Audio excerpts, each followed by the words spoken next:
Ikigai एक जापानी शब्द है जिसका अर्थ होता है जीवन जीने का कारण। ये किताब हमें ये समझने में मदद करती है कि जीवन में सुखी और लंबा जीवन जीने के लिए अपने उद्देश्य को ढूंढना कितना जरूरी है। जापान के ओकिनावा द्वीप पर रहने वाले लोग दुनिया में सबसे लंबे समय तक जीवित रहते हैं और वे खुशहाल भी होते हैं। लेखक ने इन्हीं लोगों की जीवन शैली और सोच को समझकर यह किताब लिखी है। किताब का मूल संदेश यह है कि जब इंसान को अपने जीवन का उद्देश्य मिल जाता है तो उसका हर दिन एक उत्सव बन जाता है। जिन लोगों ने 100 साल से ज्यादा की उम्र पाई है उनकी जीवन शैली में कुछ बातें समान पाई गई हैं।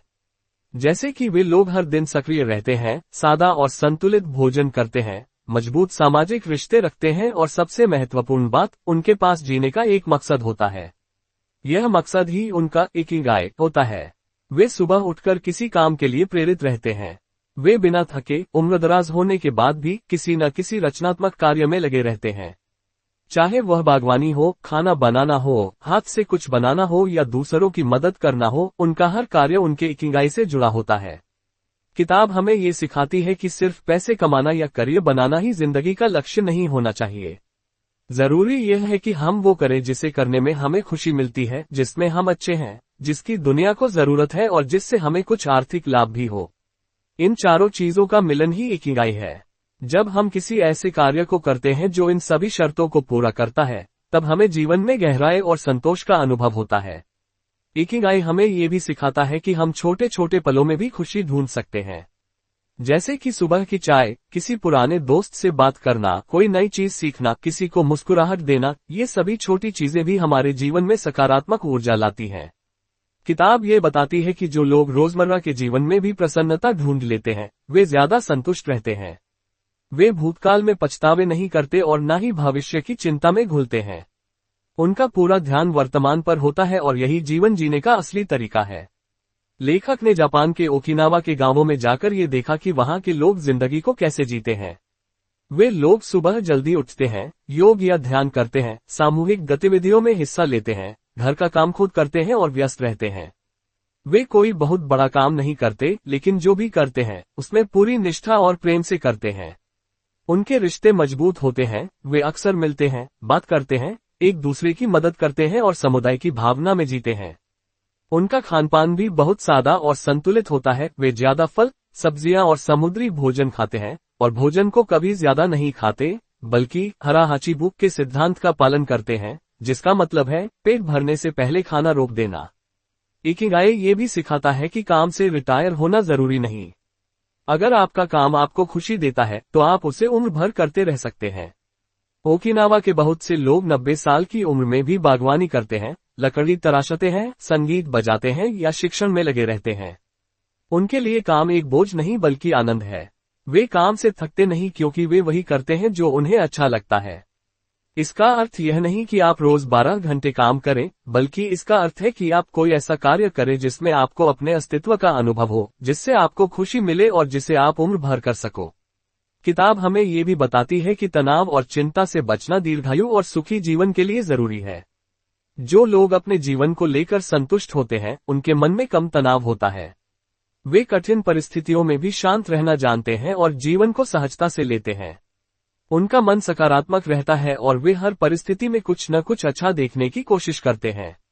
उनके लिए नकारात्मक विचारों से बाहर निकलने का तरीका होता है ध्यान, कृतज्ञता, बातचीत और आत्ममंथन। जब इंसान इन चीजों को अपनी दिनचर्या में शामिल करता है तो उसका मानसिक स्वास्थ्य बेहतर होता है। इकिगाई जीवन में उस उद्देश्य को खोजने की बात करता है जो हमें रोज सुबह जागने के लिए प्रेरित करे। यह उद्देश्य कोई बहुत बड़ा मिशन नहीं होना चाहिए, ये कुछ भी हो सकता है, जैसे किताबें पढ़ना और लोगों को सिखाना, खाना बनाना और दूसरों को खिलाना, गाना गाना और लोगों के चेहरों पर मुस्कान लाना। जब आप कोई ऐसा कार्य करते हो जो आपको भीतर से संतुष्टि देता है, तो वही इकिगाई है। और यही उद्देश्य आपके जीवन में स्थायी खुशी, शांति और ऊर्जा लाता है। इस किताब में फ्लो की अवधारणा का भी जिक्र है। फ्लो का अर्थ है जब आप किसी काम में इतने डूब जाते हो कि समय का भान ही नहीं रहता। जैसे कि कोई कलाकार चित्र बनाते समय, कोई लेखक लिखते समय या कोई कारीगर कुछ बनाते समय। जब आप उस स्थिति में होते हैं तो आप पूरी तरह से वर्तमान में होते हैं और यही स्थिति इंसान को सबसे ज्यादा संतुष्टि देती है। किताब बताती है कि आपको अपनी दिनचर्या में ऐसे कार्य जरूर शामिल करने चाहिए जो आपको फ्लो की स्थिति में ले जाएं। इससे न केवल मानसिक शांति मिलती है बल्कि रचनात्मकता और आत्मविश्वास भी बढ़ता है। इकिगाई का मतलब सिर्फ खुद की खुशी नहीं है, बल्कि ये दूसरों की सेवा और समाज से जुड़े रहने से भी जुड़ा है। जब आप किसी की मदद करते हैं, उन्हें हंसाते हैं, उनकी तकलीफें कम करते हैं, तो आप खुद भी गहराई से संतुष्ट होते हैं। इसलिए इकिगाई ये सिखाता है कि आपको अपने जीवन के उद्देश्य को दूसरों की भलाई से भी जोड़ना चाहिए। इससे न केवल आपकी जिंदगी अर्थपूर्ण बनती है, बल्कि समाज में भी एक सकारात्मक बदलाव आता है। किताब में ये भी बताया गया है कि लचीलापन, रेजिलियंस और जिजीविशा विल टू लिव कैसे लंबे और सुखी जीवन के लिए आवश्यक है। जो लोग मुश्किलों से हार नहीं मानते बल्कि उन्हें सीखने का अवसर मानते हैं, वे ज्यादा मजबूत बनते हैं। ओकिनावा के लोगों के जीवन में भले ही तकलीफें आए हों, लेकिन उन्होंने कभी हार नहीं मानी। उनका दृष्टिकोण हमेशा सकारात्मक रहा। जब इंसान विपरीत परिस्थितियों में भी अपने लक्ष्य की ओर बढ़ता है, तो वही उसकी असली ताकत बन जाती है। और यही ताकत उसे लंबा और सार्थक जीवन देती है। इकिगाई एक ऐसा दर्शन है जिसे कोई भी इंसान अपनाकर अपने जीवन को बदल सकता है। ये सिर्फ जापानी संस्कृति तक सीमित नहीं है, बल्कि यह एक वैश्विक सत्य है कि हर इंसान को जीने के लिए एक मकसद चाहिए।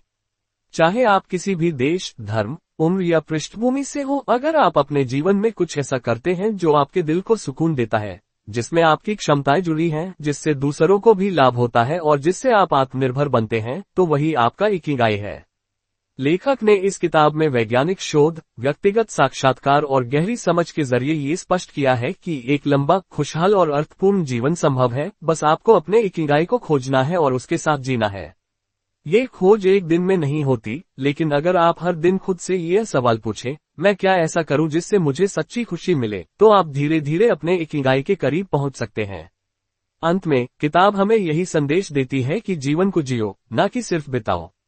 हर दिन को पूरी तरह से जियो, खुश रहो, दूसरों को खुश रखो, कुछ नया सीखो, खुद से जुड़ो और अपने अंदर उस उद्देश्य को तलाशो जो तुम्हें सुबह उठने की वजह दे। यही तुम्हारा इकिगाई है। यही तुम्हारा असली जीवन है। यही तुम्हारा आत्मिक सौंदर्य है। जब तक तुम उसे नहीं पहचानोगे, जीवन अधूरा रहेगा।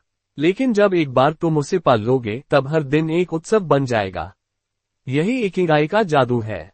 अगर आप चाहे तो मैं इस किताब के मूल विचारों पर आधारित एक ऑडियो स्क्रिप्ट या सोशल मीडिया पोस्ट भी बना सकता हूँ।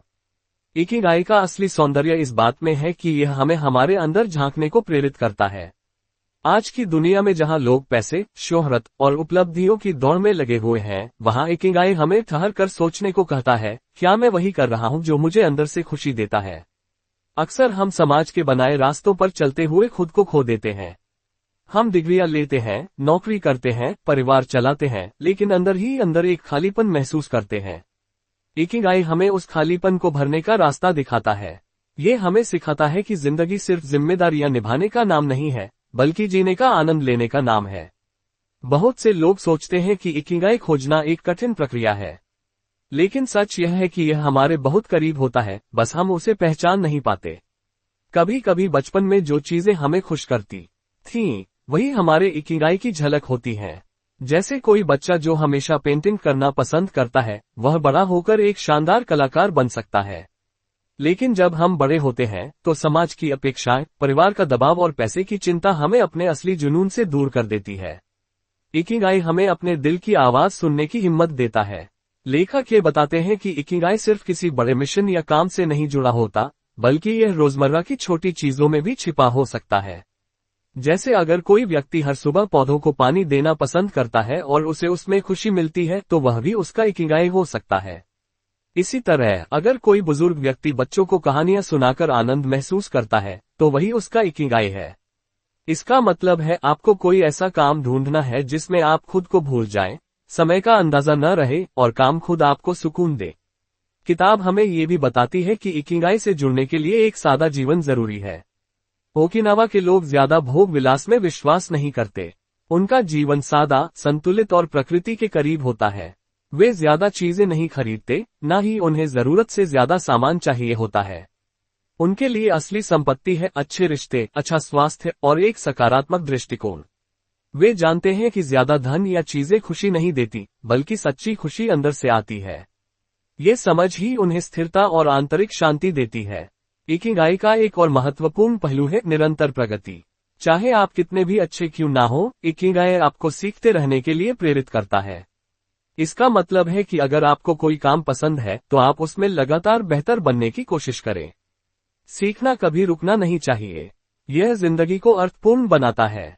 ओकिनावा के लोग अपने शौक को समय देते हैं, उसे सुधारते हैं और उसमें नई बातें जोड़ते रहते हैं।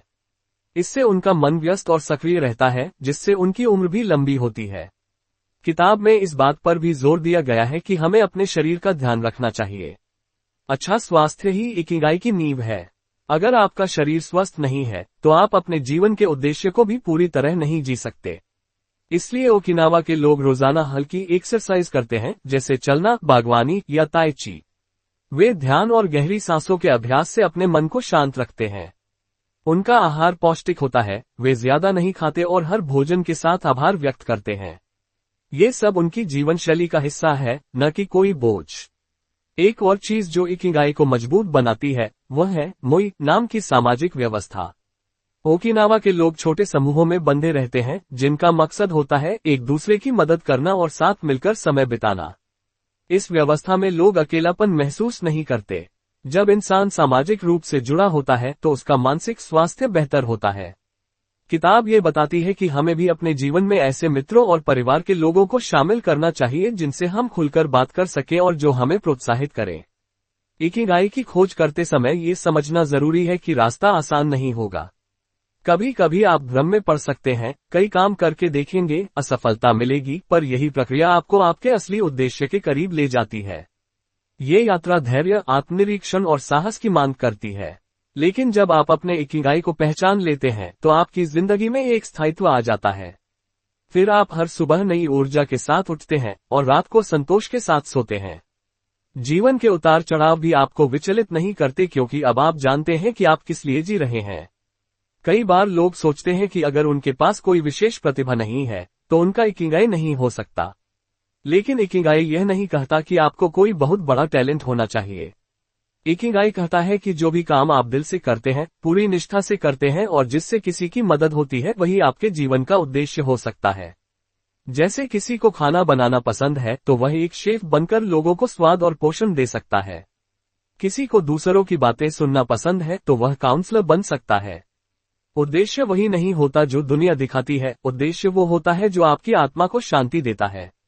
इकिगाई हमें ये भी याद दिलाता है कि जीवन क्षणभंगुर है।